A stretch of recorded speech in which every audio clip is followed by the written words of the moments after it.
Molt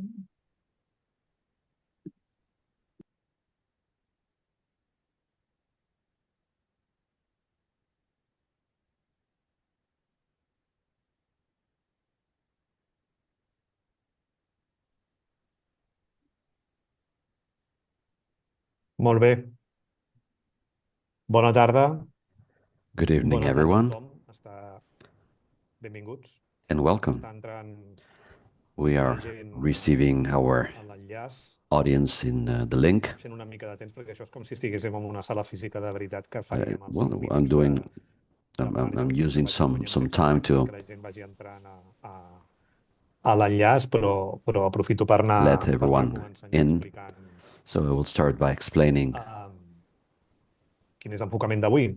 En primer what lloc, today's session will be about. As I said, well, welcome to the third debate of this third Red-Green dialogue, organized by New Horizons Foundation. We have the support of the Green European Foundation. We organize these events with them, together with them. Evidently, we would like to thank the three speakers, Mireia, Salvador, and Marc, that I will introduce later on. Thank you for accepting our invitation, and thank you for your availability. And secondly, I would like to explain why, the reason why for this debate. Before I told the three speakers that the idea for this debate was born a long time ago when we created the projects for this foundation, for our foundation, something that really concerned us because we realized that the political dynamic led us this way, was that there was a trend towards climate emergency and all that has to do with the climate, a certain evaporation, as if it were a metaphor, a certain blurring in the public and political agenda of this topic. Europe has appeared or has shown the evidence of far right people. We have the war and the immigration and the climate issue. We're getting out of the agenda as we are a green area. We wanted to organize a debate, and from our modest perspective, would like to reframe all this.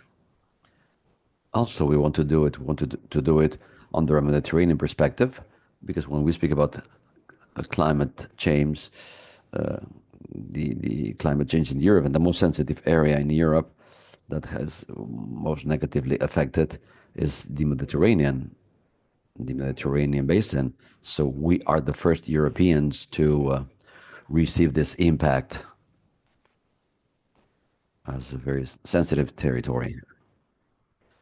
Later, we lost a joint situation, which is the Dana, the affectation in Valencia, something we had to talk about. It has a tough, dramatic connotation, and from our humble perspective, would like to pay homage to all those people that left us, that suffered, and that are suffering right now, continuing with such a catastrophe. But we can have to link in a political perspective, and doing so with three people that have a political position on climate change, and mainly in the case of Mireia and Salvador. They have managed, and they have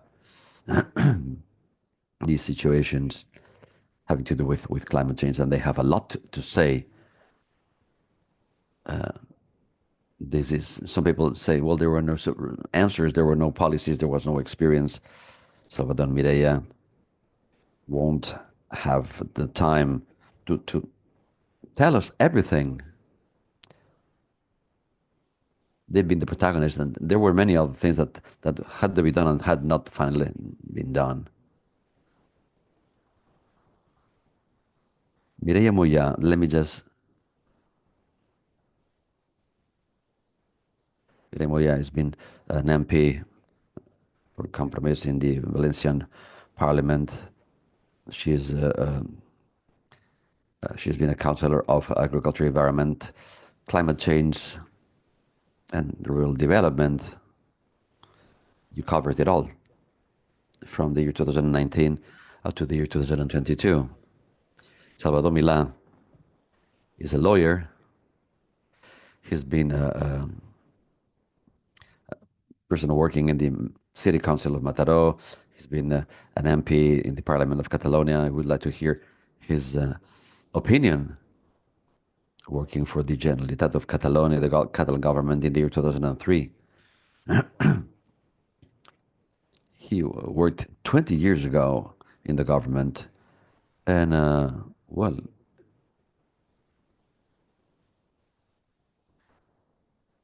and Marc Gimenez, he's being the co-representative of PIEC, and he works as a councillor in one of the areas of the European Parliament. And we'd like to congratulate him because he's recently been appointed as the member of the executive group of the Greens, the European Greens. If you would like to ask questions, please send them through the chat and I will get them. And secondly, down here, you have a balloon where if you would like to hear the same presentation in English, well, we have an interpreter interpreting everything into English. And this is it. I'd like to now give the floor to Mireia. Hello, good evening. Can you all hear me well? Yes, we can hear you loud and clear. Good evening, and thank you to all of you for inviting me to this dialogue. As mentioned by Marc, we are living at an undesirable scene, but we are well positioned in a real concern. We had a moment of glory of the eco-socialist policies, or at least we were located, or they were located in the public debate in a very correct way. But little by little, that bubble bursted, and it gave well, the possibility to other things to appear in intentions to dilute debate so that it's not positioned in the emergency and in the or so that it's not, or in the case of what I will tell you now in a second, they're not closely connected to the circumstances we are living as a society right now. I have to say this because I believe that I would like to thank not only the participation but also the solidarity of people in Valencia and Catalan people with Valencian people. The circumstances we have gone through roughly a month and a half ago have been very tough. If this could be redimensioned, it would be a daring thing. We've lived, I would say, a triple catastrophe, the social catastrophe on the one hand. I think it's evident with all the victims, with all the casualties, the wounded people, the losses, so many things. Something that currently is very difficult to swallow what has happened, and the pre and the post situations, because we have many open wounds amongst the Valencian people, and many of them obviously have to do with the other two circumstances, with the other two catastrophes that were connected to the depression in the upper levels of the atmosphere, which is institutional problem, a completely incapable, indecent, inhuman, incompetent government. We have anecdotes that surround that day, that sad day, the 29th, that prove not only the 29th of October, having a president having lunch with somebody, not paying attention to the emergency, a councillor, a minister, not even being able to control the situation, not even being able to use the basic tools to alert society when the tragedy actually appeared, it was taking place. Inhuman ministers that were treating the victims in a despicable way. There's been an ensemble of circumstances that altogether, independently, but altogether proved that The catastrophe was also a government, an institutional catastrophe, a government that it was not up to the situation, and that it's not up to the situation right now. It will not be. It will altogether. Well, I was in shock for a long time. I didn't really understand how it was possible that things went the way they were, because it took a long time to put a certain degree of order in the post-emergency. We all know that it's so difficult to react in the emergency, in the moments of emergency. In the post-emergency, it's very, very important to react. And the third catastrophe is what, we all talk about, and that they're trying to disconnect with the event. And when I say they, I mean the government of Valencia. It's a political catastrophe. We changed the government that declared a climate emergency, that developed many mechanisms to generate an eco transition, to place climate change in the real situation. We went from a socialist government to a popular party, far right government with Vox, and now we have a popular party that wants to dismantle all the policies that took place in the previous legislations. And almost everyone remembers the fact that the Popular Party felt so proud to eliminate the emergency units that would have been very, very important at a moment like this. But I live the situation on a daily basis. But I found it very striking to realize that this situation was eliminated, and the Popular Party is dismantling the climate change law, all the tools of social participation for the measures that had to be undertaken in order to have an adaptation and a resilient transition.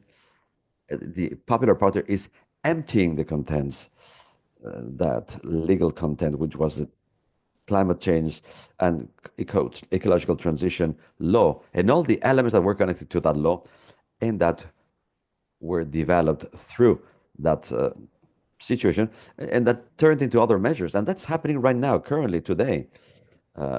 Today, the budget has not been approved, it has not been passed. Someone should tell them the emergency unit has been eliminated. It's been something truly consolidated, but the climate policies, climate change policies that we passed some time ago are still are active, but they are being threatened by that new legislation that the Popular Party that wants to eliminate them. I mean, that it was crucial. Marc mentioned Salvador 20 years ago, the things that we could have done. Think that we come from 20 years of Popular Party government. There was no legislation, a framework in which we could work cross-sectionally with the policies of a climate emergency, and we had to develop it from scratch. And we were able to do that with lots of contradictions, with lots of negotiations, because a government like the Socialist Party, well, had a hard time to accept certain elements that Marc was mentioning. And precisely there were three episodes in our legislation that strengthened the way that we compromised our party. We began our legislation with a DANA, a depression in the upper levels of the atmosphere. 4 people lived, not 224 that passed away this time. But this proved that the water management policies, our green spaces management, how we had urbanized, how we had managed our fields. We had been very careless when developing our urban policies. So that the DANA, that depression in the upper levels of the atmosphere, helped us, quote unquote, help us, because we were a government that was responsible and we were walking the walk. The social dialogue had been placed in parallel with the political, institutional, and legislational dialogue. In the midst of the legislation, we had a hurricane called Gloria that affected our coast, and this helped us greatly, because when we were speaking about the Mediterranean as the center all the effects of the climate change, the regression of our coastline, how we could be the first climate refugees in Spain. We developed a cartographic mapping how the effects of climate change was affecting us, and we were scientifically proving that this was a catastrophe where many people had lost their lives, their homes, or many promenades, many streets, many buildings irresponsibly built that were very vulnerable. Well, they were lost. This was coupled with its dialogue, the government, and the catastrophe, with the actions that we were developing. And at the end of the legislation, two terrible fires, the Beji's and the Valdebo fires, impacted us greatly with a very big burnt area that affected many municipalities in the rural areas. And we said, the Valencian community, 56% of the soil is forest. So over half of our soil is forest and needs to be managed, needs to be planted, needs the tools, needs resources to manage it with the complications it all has. But also the good, well, managing always has or involves complication because we have many actors in the rural areas. We have many actors that need to be combined properly. So it's a complex situation, but at the same time, with the virtues that it all has, well, we can evolve into a social dialogue with many protagonists. It's unavoidable. And obviously, this is connected to a catastrophe that places it in the center of the media, in the center of the social, political lives, but also a responsible government that wants to, solve these problems and find solutions. I say this because if these tragedies, quote unquote, justified to many people, not to people, to the government, because climate emergency had been dictated, had been stated. But certainly we had to have these two episodes and having a responsible government so that the social debate could react accordingly. Now is when the reconstruction, the rebuilding, it's not connected to these debates. We have a government in Valencia that is not responsible and that is not willing to be accountable for the situation with their policies of withdrawing, of rethinking, of rebuilding the water, the urban, the economic policies. And this is the point that really generates a great deal of anguish because this has multiplied times a lot those scenarios that we lived in the previous legislation. And we are losing an excellent opportunity. I feel bad to say this, but we have left a catastrophe, but this catastrophe could have been lessened, and this catastrophe could have helped us to support the policies that we had planned before. And it will be now very difficult to do this because our government is negationistic, is nearsighted. It's not at the expected levels of quality that we need, and well, we don't have the response, the expected response to the climate change we have in the Mediterranean. This is it for the moment, Salvador. Up to you now, I think. Thank you.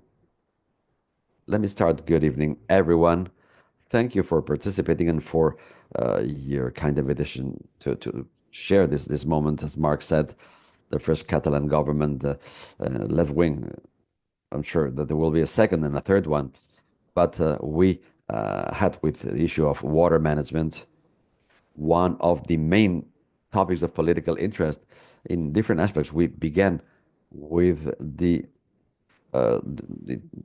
water transfer policies of the Popular Party. We had to face these policies, and then on the year 2007, 2008, we had to face drought.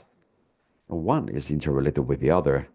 But with both of them, the framework of reference that we used to overcome this policy to present the new alternatives was the framework alternative of water that at that time was a recent directive.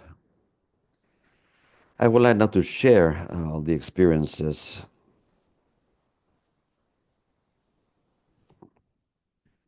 I would like to observe a new scenario. I hope this works. Can you see it?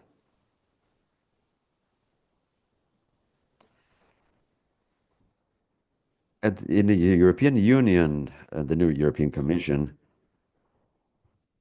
we are observing a revision of the water management law. It's kind of scary under the left-wing and ecologistic perspective. It's kind of scary. We have to go from the framework directive of water management to a water management and economy. The question is, are the tools we have, uh, is it enough to achieve the goals we have in mind? Let's remember what they are.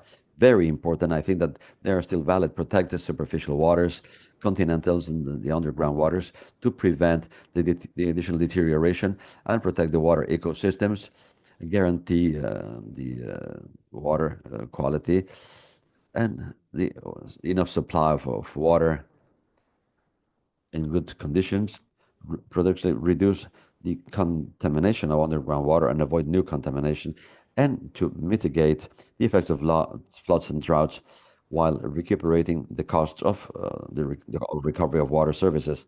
Why a strategy for the water economy?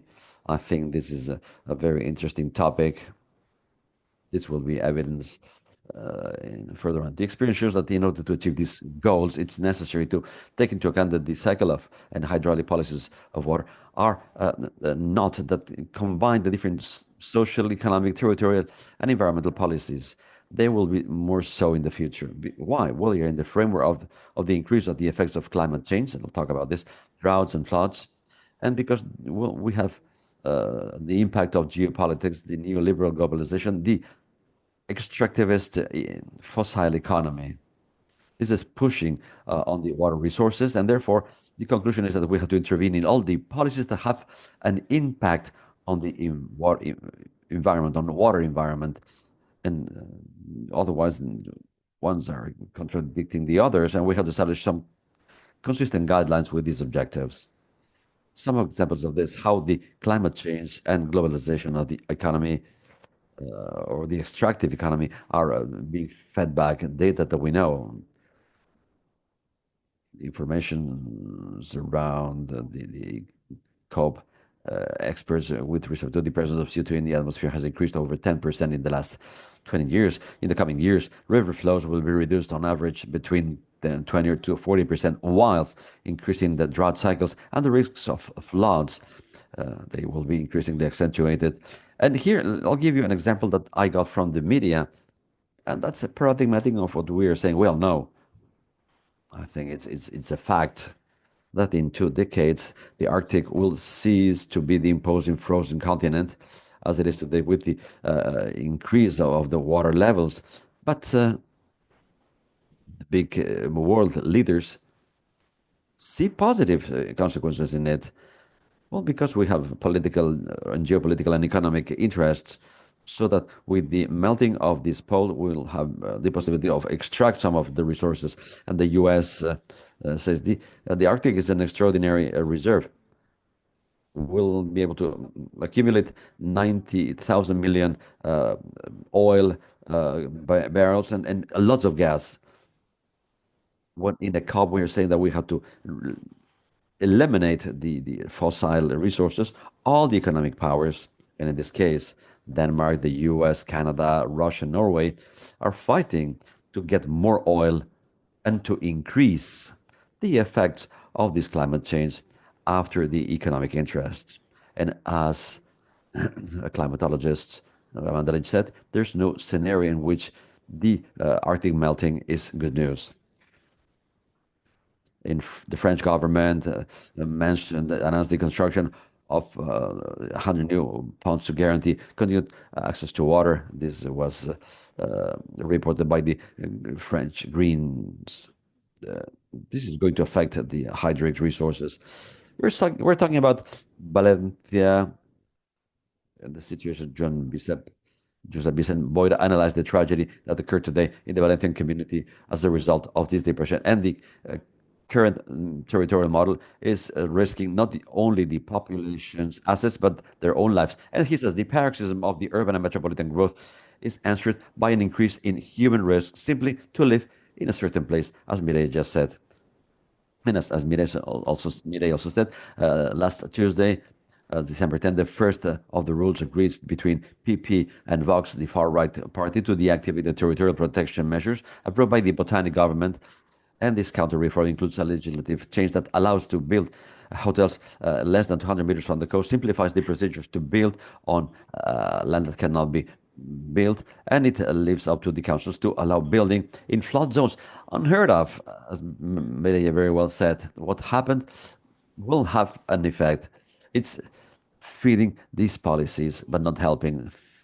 To finish with, the risk of and impacts the water management. Pedro Arroyo is the rapporteur in the United Nations about water. He says that the growing impacts of commercialization and financialization of water is turning drinking water and sanitation as a new economic asset. The ministers of environment and agriculture in Europe want this new strategy. What should be the conceptual framework of this new water strategy? Here we have this graph to show you. We are at the moment of climate change. This is the general framework, but we should not forget that this climate change, as I said with these very few examples, is also highly conditioned by the globalization of the extractivistic economy. I mean, here I have the different elements to explain what I believe is this interrelation, the nodal element of water. Water as a media, and as a resource. This affects and is affected by the productive model. It's affected by the territorial system and infrastructures, supply, sanitation, recuperation, etc. It has an effect on the territory and on the cities, and it has an effect on energy. And it's a cycle that is fed back within itself. And then what should be the main goals for the new water strategy? Well, we should not only focus, which is the ultimate goal, on the natural media and protection, but we should know that we will not be able to make it, as experience proved, unless we see that the different sectors have an effect on it. Just a few examples that I think are what needs to be heard. First, we have to increase the knowledge on the environment. We have to update the diagnosis of the qualitative and quantitative state of the bodies of water and how it is affecting the climate change. The implementation of nature-based solutions. This is an issue that the European Commission is considering, but also solutions based on science and technique. I think that all of them can be complementary. Why do I say so? Well, because it's also true that thanks to technique and science, in Mediterranean countries like ours and in situations like what we are going through, water stress, etc., unavoidably we have to apply measures such as the desalinization, recuperation of waters, etc., so that they allow us to complement the protection of our water means while satisfying the human needs. One of the elements that we have to consider, considering these policies, these are the policies that we promoted when we substituted the Ebro River transfer with the savings, efficiency, improvement of infrastructures, creation of desalinization plants, water regeneration, etc. This was the policy that Marc was talking about, that, and this allowed us to face the last drought episode. Had they been complemented in the past, we would not have suffered the hydric stress we are going through, because Convergence and Union government stopped them. But we have to understand that we cannot become in hydro addicts. What do I mean? The possibility of achieving complementary resources, generation of resources, etc., should not be used to maintain or increase the current productive systems, but we have to adapt with these policies of savings and efficiency. Otherwise, we'll realize that technology will increase energy consumption and all that is associated to the maintenance of the current economic and social models. Very important to recuperate the principles of basic unity and territorial solidarity and cohesion. Here we have the Ter River Agreement in the last few years. This agreement was promoted between a deficitary basin like the Ter River Basin, and most of their resources were transferred to Barcelona with a territorial commitment, because after the reduction of resources in the metropolitan area, we could recuperate the water flows in the Ter River. The same should be done with the Ebro River. And what we are saying here, territory, city, and supply should be connected. We have to change the territorial model with a decentralized model of territory in order not to continue increasing the concentration of economic activities where the hydric resources are more scarce, and territorial decentralization and redistribution of economic activities closer to the source of the resources can help us, and this will avoid the demand of more water transfers, more water resources towards the central cities. I would like to mention here the productive model. The productive model is key, considering the pressure of water. And this is, and I'm about to finish, both industries, as the tertiary services, tourism, and agriculture are really demanding water. Let me give you an example. We as a country, and I'm speaking about Catalonia in this case, we are exporting drinking water, fresh water, and we are importing rubbish. We are importing contaminated water. Why do I say this? Well, because in the case of intensive livestock breeding, we get from all over Europe and even from China people to ask the production of cheap meat production to extend while externalizing the contamination, the purines associated with the production. So we are offering good water for that service, and we are importing the contaminated waters. And when these products are exported, the tourism is the same. The touristic water consumption is much higher than what local people consume. The industrial sector and tertiary services internalize their environmental externalities.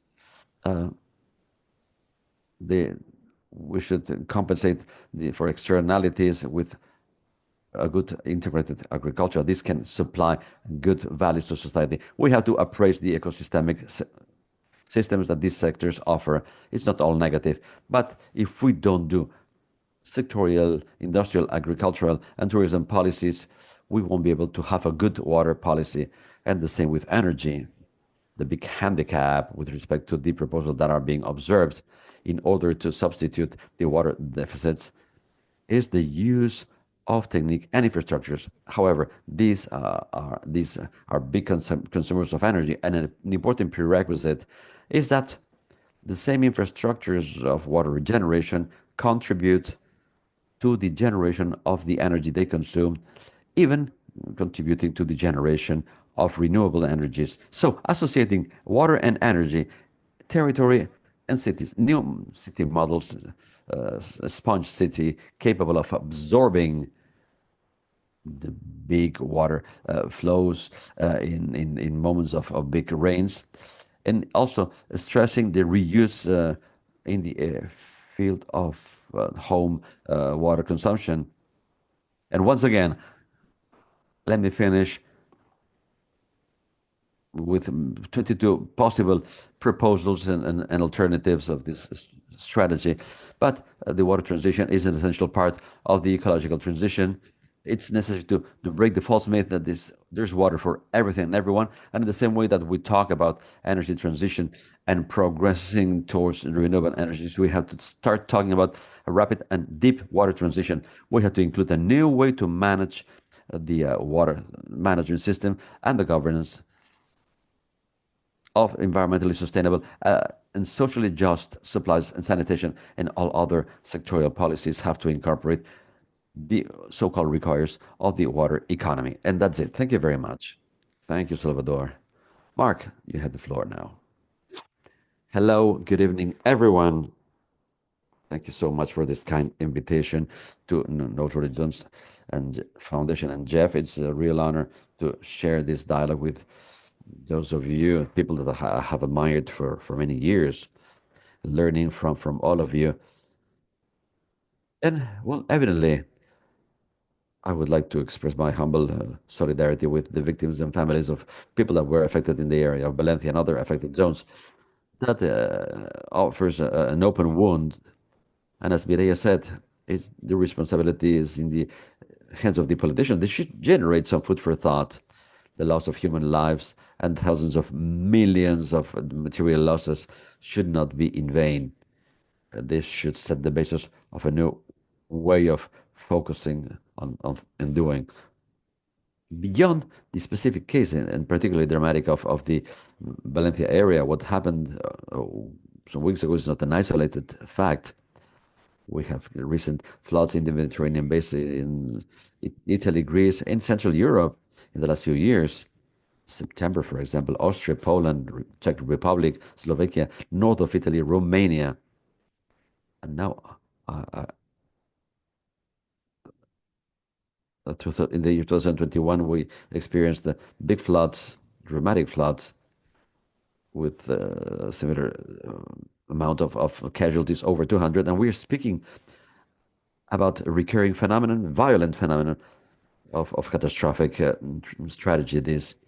There's great evidence in the connection between climate change and these meteorological facts. Even if some people say that this is not true and this is not evident, it's very evident. It's very clear.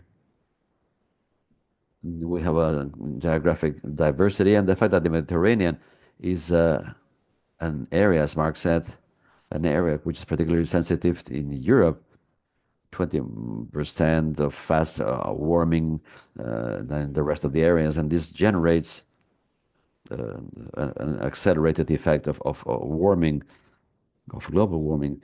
The United Nations for global warming has analyzed the area and expressed that if we don't stop this current trend, this could have very severe consequences that will have a long-lasting effect in human and animal health. What we said before, we have specific phenomenon connected to the Mediterranean, such as the acidification of the seas that causes the weakening of structures and organisms like coral and phytoplankton and so on. And these are structures that, biological structures that contribute to, in a meaningful way to fix carbon and reduce the impact. But there's a vicious circle, a catch-22 situation with the heating, with the global warming and these elements of contamination that destroy these climate protection, natural climate protection networks. And for example, the ocean Posidonia that the prairie,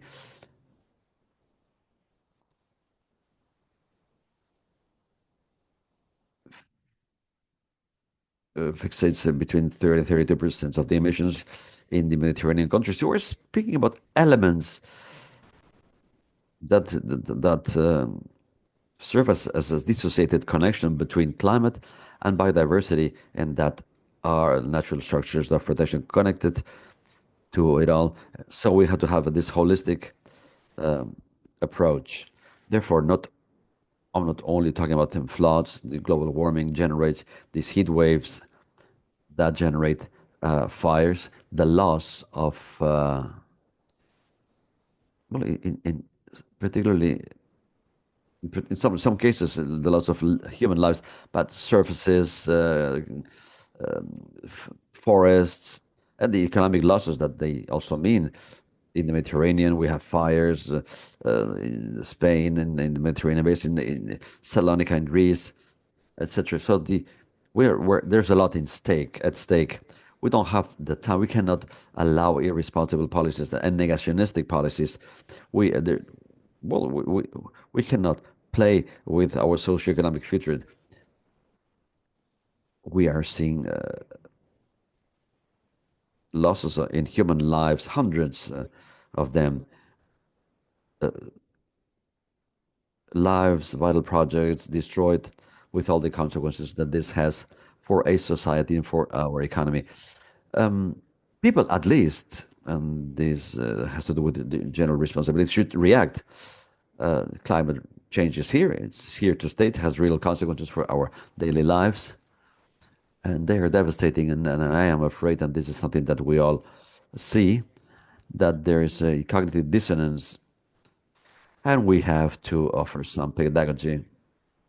This was my consideration, but I'm coming from the European sphere, and professionally, I sometimes deal with these topics.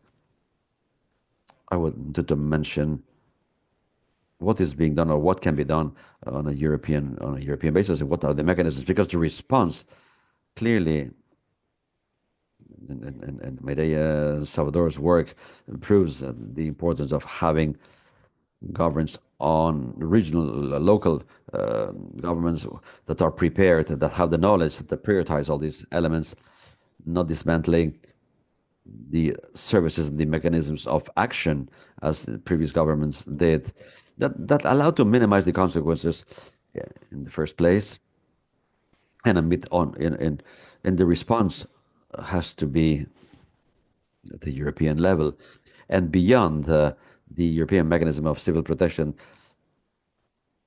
in the case of catastrophes that could have helped us. Should also include the European funds of solidarity for the rebuilding of the areas in cases like the infrastructures that have been greatly deteriorated. In fact, in the coming week, the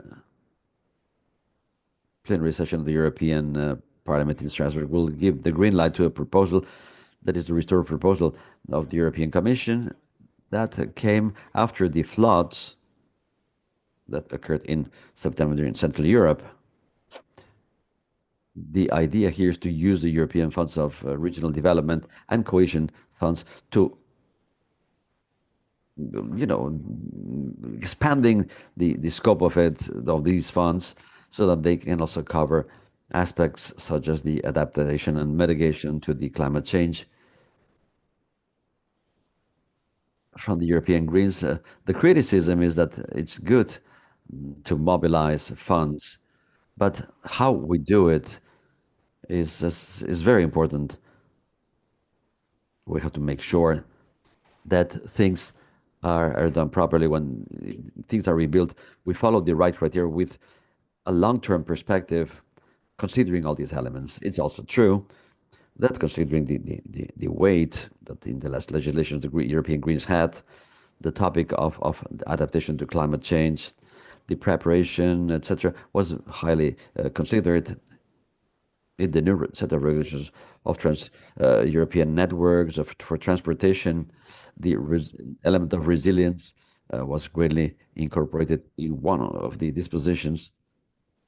This means that we will also have to expand it and make it more specific with the funding, the interconnection, the European interconnection mechanism. Another mechanism is the RDF, recuperation and resilience, devoted 8,000 million to climate adaptation. Insufficient, but better than nothing. What's really important is that we should have budgetary elements in Europe that interiorize all this, and then at the more legislative levels, we see elements on the evaluation of environmental impact, including the climate adaptation, all the urbanistic plans. Evidently, this is essential to avoid problems in areas that can be flooded. Here we see, well, how can this be financed? This has a cost. We can't do anything with it. Well, we have to clearly express the fact that this is not a cost, it's an investment, because according to the Global Commission of Adaptation of the UN, depending on the case, the global rate of return is between double and 10 times more than what was invested. So we have to emphasize it all, and what's important is to try to work with this, because with the Stability Pact, all these aspects of adaptation and investment should not compute as a deficit for all these arbitrary elements of self-imposed regulations. We have superior elements that will lead us to placing these elements in a preponderant position, advancing the element of prevention and adaptation. Maybe we can talk about this later. That's why it's so important for the European Greens in this legislation to have this clear. It'll be difficult because the results of the elections in the European Parliament, the composition of the Parliament, are not positive, and we have taken a step back. Hopefully, this should not happen in the past, like in the past. In the coming 5 years, we'll have new elements, national transpositions, laws, etc., and we have new terms of action. Maybe later I can delve in what some of the elements that Salvador mentioned. And if I have one more minute, as Marc said, this last weekend we had the Congress of the European Greens in Dublin, and the strategy for the coming years for our political green project and for the strength of our democracy. We need to have an element of how we fight the far right. The far right has placed climate and all these measures in their, as their target, together with the elements of personal freedom, etc. And they use it as an instrument of antagonization and attack to the left wing, as you very well know, in the area of Valencia. And evidently, we see that after the elections, the European elections, they've just jumped into questioning all the reduction of emissions, postponing some of the laws before the elections. They warned us, and they now are doing deforestation, etc. So the negationism, actively and passively, evidently is generating problems, together, as before, with the Dana in Valencia. The institutions have been discredited, and evidently the fact of saying that everyone is equal and everyone has equal responsibility, while they are generating mud rather than expressing their responsibility. As Mireia said, well, the dismantlement of technical services that were so crucial, so important, this has a consequence. And ultimately, the consequence is mining the credibility of institutions. And it's very serious. This is an element that is endangering the situation. It's part of an agenda to undermine democracy, using any element that the far right can use to instrumentalize this. They don't care about human lives, etc. So they are focusing on their policy, not on the management of the institution. And the challenge for the ecologist left wing is to eliminate this situation, fight against it, and fight against this ideological, avoiding and let me finish by saying that in the year 2019, we seemed like we were waning the green wave, but 5 years after, we've had a very difficult situation with the COVID, the invasion of Ukraine, and we've taken a few steps back, and now we have to work to revert this trend and recoup some ground. And as Marc said at the beginning, understanding that the climate should be in the center, in the focus of all policies, the mainstreaming, as we say in English. Let me stop here, and then we can continue if you want. Thank you. Thank you, Mark. I remember, I'd like to remind you that if you would like to ask a question, you can use the chat. And while we wait for this, I don't know if Salvador wanted to tell us more possible solutions. We're doing a quite good diagnosis. And just to introduce the debate, maybe Mark could also tell us more about it. Sectorial policies, in the case of agriculture, has been very paradigmatic, but also in other fields. The pressures that have been received and the policies that are being pushed are fully contradictory, considering the climate policies and water policies that are basically based on saying water has to be an available resource at all times, and ultimately the climate incidents, well, something that we will solve with technical solutions. That's why I said before, I fear that in the European Commission, considering the type of extractivistic policies they have, this is also seen as a business opportunity. Let's use more infrastructures, but we should have water for everyone without considering the climate considerations. This is what really worries me. The case of tourism is quite the same, both from the perspective of water as well as from the perspective of infrastructures. There's a real schizophrenia between what is being preached, what is being passed.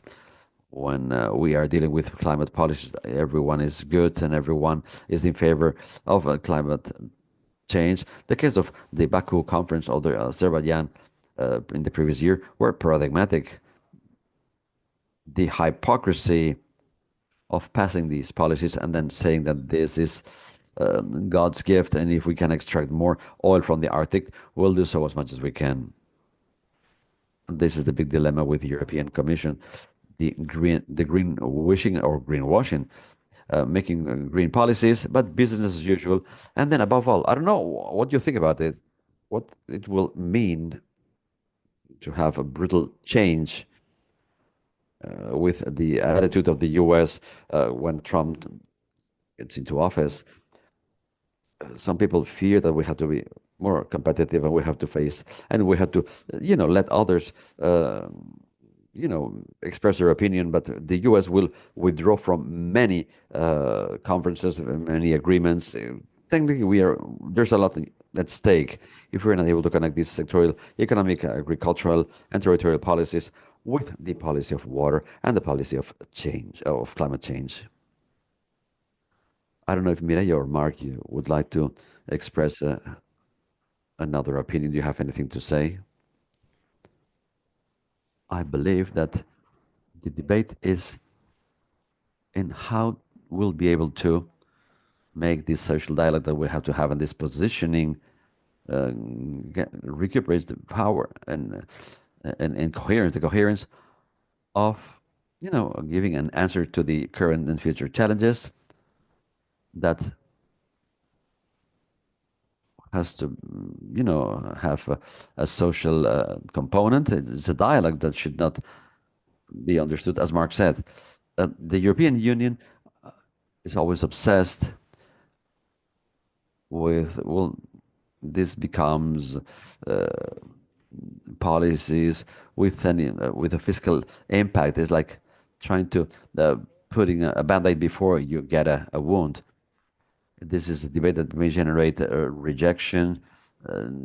People may not understand it. There's no environmental education. There's no dialogue present with a wide social basis. So it sounds like it's a dialogue of just a few, and not connected to the daily activities and well, up to where we'll be able to recuperate our debate to come back with greater strength, because we have lost time. It's a time that we'll need to recuperate with greater strength all this, because we need to go faster. And as Salvador said also, we have more stones in our way, more obstacles. So some of them are as powerful as Trump, elements that will complicate our evolution, our struggle. And also, I wanted to introduce, considering the experience of the botanic some that seem to be friends that are walking the walk with us. They're not so. I would like to tell you an anecdote. Our climate change law was passed in the parliament after a long negotiation, but came to the parliament because in the government of Botanic, the ministry that had to create a binding report to pass this came in late. And the ministry of the ministry made a negative report. It came in 2 days late. Administrative silence became in a positive became a positive thing. So the law of the government was passed. So we didn't have so many friends in the left wing. And I think that this is important because there is a clear, for us, there's a clear difference between Botanic 1 and Botanic 2. Botanic 1, which is a government, achieved lots of things with very positive impact while having a very face-to-face dialogue with the Socialist Party because we were stronger. In the second Botanic government, Compromís, our party, lost representatives, was weakened, and therefore it was an uneven balance. And there, the Socialist Party was not such a nice friend. They were not so interested in pushing these policies. I say this because we'll have to start with greater strength. And undoubtedly, if we do not have a strong institutional representation, social people that are powerful, it will be even more difficult with the so-called allies that we have around us.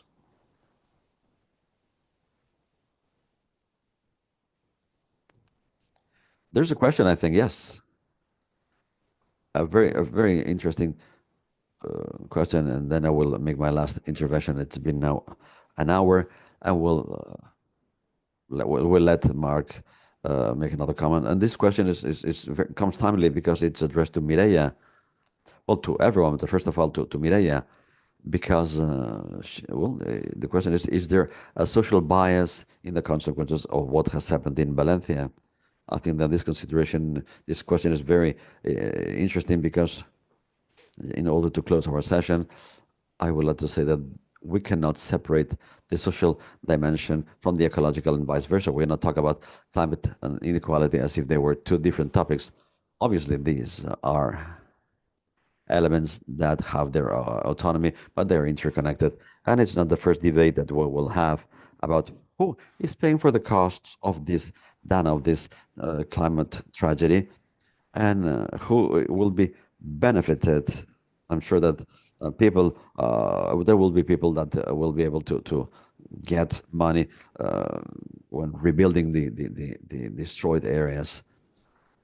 The same with the COVID, the winners and the losers, and the debate that you mentioned about farmers and new tariffs and taxes, the fishing in the European Union, or France and the yellow vests. That is an unsolved or a pending debate for the left wing. It's difficult to combine the justice with social justice. No one said that it was going to be easy, but this cannot be left aside. And here I would like to ask you a certain answer. It's not an easy question. While adding that we have the issue of the far right. Far right are doing lots of things, but far right do not understand feminist ecologists and left wing. We are all the same. And they don't care. Today's feminism, tomorrow it's feminism. Well, the day after will be racism, considering the joint situation. They consider us as part of the same mass. Sometimes battles have to be interconnected because our adversaries won't make a difference. Trump is negationism, he's a racist, he's a male chauvinist, and whatever you want to call him. In a single presidency, and this is another element that can make us lose the perspective because we are at a not offensive, but defensive perspective, and sometimes while defending, sorry, wouldn't like to be pessimistic, but sometimes pessimistic is affecting everyone, and this can be seen in Europe. Things can go worse. This is a possibility that we wouldn't normally see, but life proves that everything is susceptible to go worse. Let's start with Mireia. I would like to mention that the Dana, when you know the people and the effect that this climate tragedy has had on different people, we see that there's an unbalanced result economically, human lives. You can see this clearly. The rebuilding will also be very unfair because, in fact, I know that what's anecdotal are the allocations of certain contracts that have happened with companies connected in the network of corruption of the Popular Party. But when you consider where to go with the economic reactivation, the first thing has been industrial areas with big companies, but we don't talk about small commerce, small shops, the economic life in small municipalities and areas that have a humble origin, workers. So much so that the physical presence of the government is not even there. And if you see this and the impacts on the one hand, totally uneven, how to deal with the reconstruction, I'm sure it will not be with a perspective of social justice. You have to think that only people save people with all the positive elements it had, the positive connotations it had.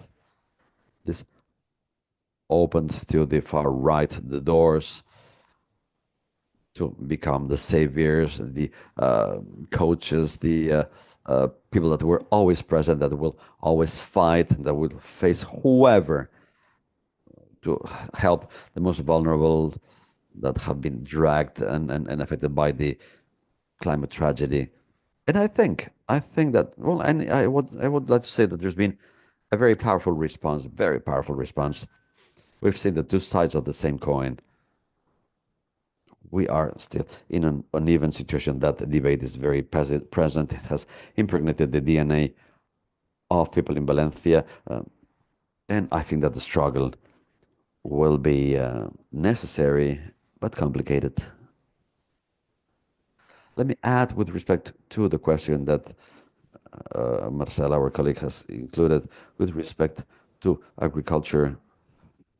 I talked about it, but with these issues of climate change and what Marc said before on how this is perceived in certain sectors, it's evident that we have to rethink how we explain our policies that systematically are totally changed because they go against the weakest sectors of the chain, whilst the big responsibles of it all are the big macro-industrial actions, macro actions in the agro industry. And we have to point this with our finger. With our farmers, we tried to do that, and we found some allies, but we could see that there were some reactionary positions, and not only a minority of the farmers said that we needed to change the agricultural model. This is something we see it in France. We have to have another model of agriculture, another model of cattle breeding. And here's where I don't know what Marc thinks about it, but I believe that we should break this monolithic and Cartesian model. So everyone has to pay for the cost. It's not everyone, because we all pay the services. And I made a little reference to this topic. We should observe when observing certain measures that need to be considered with agriculture and fishing, etc. We have to put into value with economic resources the ecosystemic services they offer, not after a someone saying, well, show me a paper where it says that you're doing green policies and then I'll pay you. But actually, there should be a policy of help and support, help to pay the services and ecosystems that a good agriculture and a good cattle breeding could generate. and maybe a European tax that, well, those of us who are importing rubbish, but that are not compensated, other countries that wash their faces very well in Central Europe because they have contaminated everything, and now they seem to be the cleanest ones. So, stressing these social aspects and saying what has been said, not everyone has to pay the same consequences, and those that are most responsible have to pay more, and others have to be compensated. Well, that's important also with urban policies, as I said before, with the issue of water supply and access to public services. We cannot treat everyone the same. We have to make a positive discrimination. I don't know what you think about this, Mark. Mark Jimenez, probably, right? Well, as a matter of fact, I had some elements to say based on some things that were said, the question that I had seen in the chat, and a couple of considerations. For example, when Salvador talked about the of Trump and the neoliberals and the compatibility that is very present in this program of von der Leyen's program, which seems like the big obsession. This is a level of competitiveness with a very classist component. What are the parameters that that you're using? Is it 20th century, 21st century? If you understand the paradigm, not of the future, but of today, is who will win globally. This China understood some years ago, and all the photovoltaic and electric cars, that the European Union had to put some tariffs because the Chinese were conquering a good chunk of our market. Well, evidently, this is the element, this is the battle we have to fight, and that we are working on now. Traditional political parties in Europe have to consider this. We have a Draghi report and Del Monte, which is aiming at this, but they are still quite tight on a neoliberal base. And it's also true what Mireia just said about only people will save people. There's a hegemony here. There's the rationale of individualism. Even if it's a theoretical solidarity, but it's not such a collective project. Rather, is, well, do what you can to save yourself. And in the social dimension, the key, the challenge that we see from the European perspective is how to offer a more human face, closer to the European Green Deal. And in that respect, I would like to point out that evidently we need to work a lot to continue developing certain policies that are effective on a climate basis, but fair policies, so that, well, this apart from the cognitive dissonance that I mentioned before, we still have the reluctance of the working class. They say, well, this will cost more money, and others will be the beneficiaries of this, and the social gap will be even larger. We have the social fund for climate change with the income of the mechanism of the emissions trade should balance this redistribution, but we'll have to see how this will be deployed. And I think that here an element, and this is very clear in my mind, that we have to present it, because here at home in our country it's quite clear, but on a European basis, one of the challenges that I personally have, used as a goal is to use cooperation with the unions as a goal. The labor work with the social dialogue, and using this trilogy or this triangle of cooperation while finding allies for this transformation. social transformation and this transition this will help definitely many to generate greater acceptance and make our presentation, our discourse more clear. If this won't reach people, we'll have a problem. We have time for maybe another debate. In any case, thank you so much to the three of you. It's usually so. We've been here over an hour. We'll leave it here. We'll call it a day. Thank you very much for those of you who have been following this debate. I'd like to thank Mireia, Salvador, and Marc for your contributions that have been very complimentary and extremely interesting. I would like to say now that our foundation still has some other activities that we'll inform you about. We'll inform you before the end of the year. And I would like to wish you all to enjoy these days, have an excellent end of the year and a very good beginning of the coming one. I hope to see you on the coming year, 2025. Thank you so much. All the best.